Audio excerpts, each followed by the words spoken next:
नमस्कार दोस्तों, अपनी रसोई में आपका स्वागत है। आज हम प्रसाद के लिए पंचामृत बनाएंगे। पंचामृत प्रसाद के रूप में बहुत ज़्यादा टेस्टी होता ही है और इसमें सारी चीज़ें सही मात्रा से मिलाने में इसका स्वाद और भी बढ़ जाता है। इसके लिए सबसे पहले हम यहाँ लेंगे दही।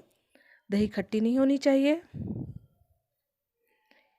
इसमें मैंने पाउडर शुगर डाला है, पिसी हुई शक्कर। चाहे तो आप इसमें नॉर्मल शक्कर भी डाल सकते हैं, दाने वाली। इसे अच्छे से मिला लेंगे। अब इसमें हम आधा ग्लास कच्चा दूध डालेंगे और 2 चम्मच मैंने यहाँ शहद डाला है। आधा चम्मच घी डालें और 2 चम्मच मैंने यहाँ गंगा जल डाला है। गंगा जल बहुत ज़रूरी होता है पंचामृत में। बारीक कटे हुए छुहारे डालेंगे। मेरे सारे ड्राई फ्रूट कट करके रखा है बारीक। छुहारे डालेंगे थोड़े से काजू,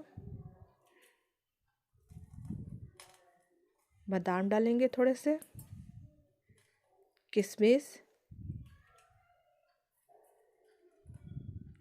डालेंगे थोड़े से, और मखाने जिसे मैंने कट करके रखा है इसे भी सारी चीज़ों को डाल देंगे और अच्छे से मिक्स कर देंगे। मेवे भी 5 प्रकार के डलते हैं इसमें। इसे मिक्स कर देंगे और ये पंचामृत बन के तैयार है। आप इसमें हम थोड़ा सा तुलसी पत्ता डाल देंगे क्योंकि बहुत ज़रूरी है भोग के लिए। और ये पंचामृत बन के तैयार है। हमारी रेसिपी आपको पसंद आए तो प्लीज़ उसे ज़्यादा से ज़्यादा लाइक करें, शेयर करें और मेरे चैनल को सब्सक्राइब नहीं किया तो सब्सक्राइब करना ना भूलें। Thank you.